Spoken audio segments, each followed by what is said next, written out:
Long time ago, in a particular unknown place, a game was created. The story was told by Brave Scout Studios and released on 2nd of February in 2023. Once upon a time, there was a lone man in a dirty and cold hellish room. He was outcasted by memories and people, leaving him concerned and frightened by the situation. The man, uncertain of what to do, picked a paper he saw, which contained vague clues of his whereabouts, and maybe, just maybe, he could restore his memory. With a new resolution in hand, the brave man adventured through wicked and pulled puzzling passage. The poor man filled with apprehension and fear, wishing for his truth. It is well done, going as far as showing rings, splattered blood, malfunctioned, etc.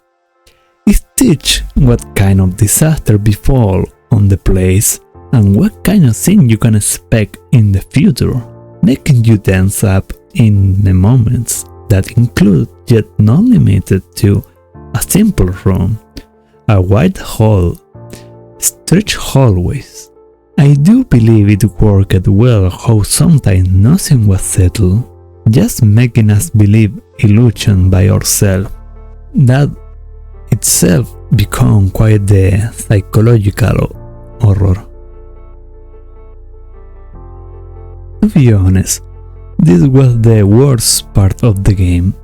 That being said, I must comment on that a few parts were kind of creative, but the unbelievable use of jumpscare and the nonsensical were too much. It sometimes gave the feelings we were facing a bad joke, a kid prank, and or a monster playing with our prey.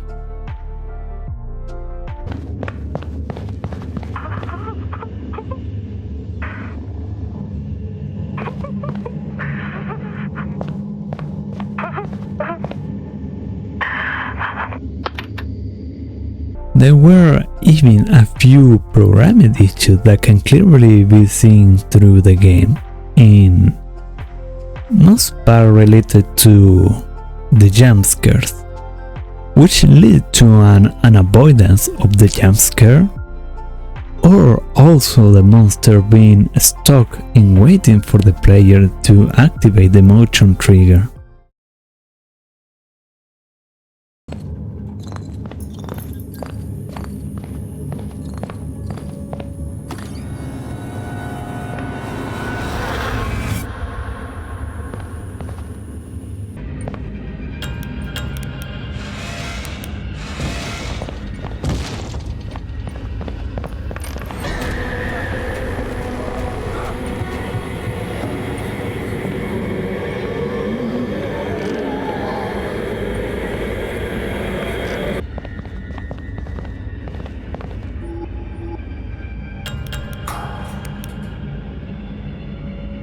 Looks like I need 3 fuses.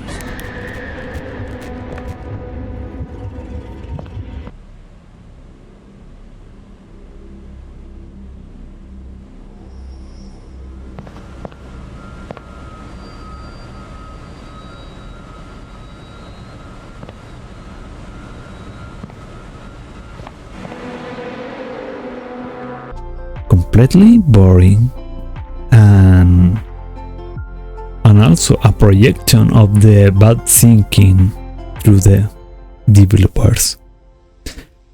The monster just didn't feel alive even after all the background was created.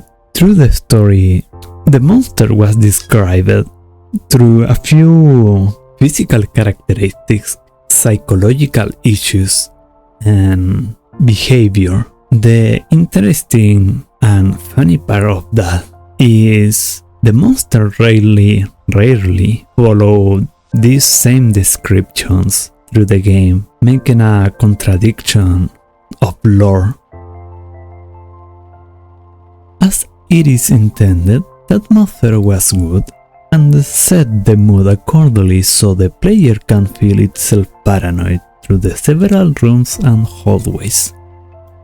The use of music and sounds played an harmonious part, but was minimal. The character was bland on this aspect too. The voice actor wasn't the best, but what truly killed the immersion was how unfazed he talked and reacted to many situations even though his life was at risk. There is so much information but few clues trigger his memory, yet even so, he's basically mute in any other situation, which created an atmosphere or are we really on an horror game? Is the protagonist even facing troubles? Like, you question his sanity. Why isn't he scared? Why is he breathing faster? Why he's moving through every scene and faces of the dangers? He is more like the player than us, as if nothing will really happen to him, making a situation kind of funny when you give it a thought through the game. And you're kind of forced to realize that the character is dead inside, not like in a lore-wise situation, but created with a deadpan reaction. The developers placed a narrative over the place and painted a good scenario that let the player understand the circumstance through the game, yet leaving a certain level of mystery for further creation, but it's highly unoriginal. The same structure has been used several times over the decade since Amnesia. Well, it is the oldest game that I know that used this structure, so I use it as a reference. If there is an older game, please comment it on the comment section. Now, the formula in question is having a protagonist in a secluded room, an unknown place, without memories, having to go through several rooms and passages while finding pieces of information about his past and memory. Anyway, this could be very well be like half the game setting, yet the developers still failed even by following this simple formula. If you ask me why this happened, the reason is suspension of disbelief. This is a concept coined on 1817, and it refers to logic and realism within a story.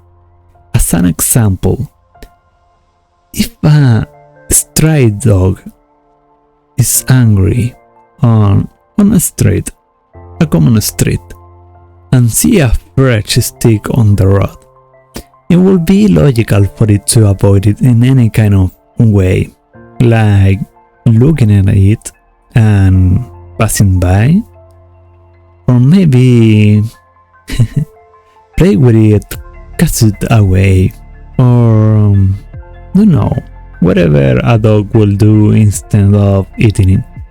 But so, many occurrence and action doesn't follow the logic of the setting. The main monster follows an irrational performance in contrast to what was described by the game itself through notes and documents. Several times she appears just to scare, and if someone tell me bro it was just a mind illusion, it is bullshit.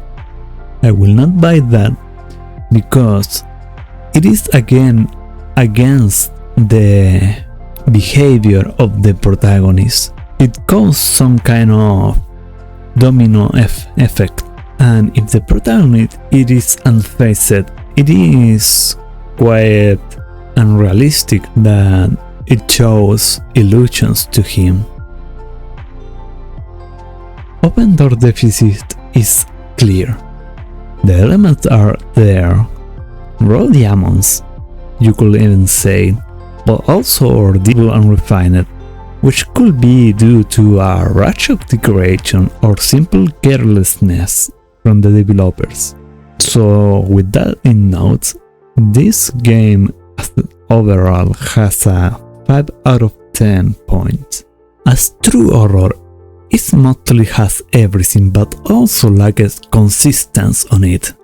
The poison damage most of the good work was the clearly overused jumpscare, so it only has 6 out of 10 points.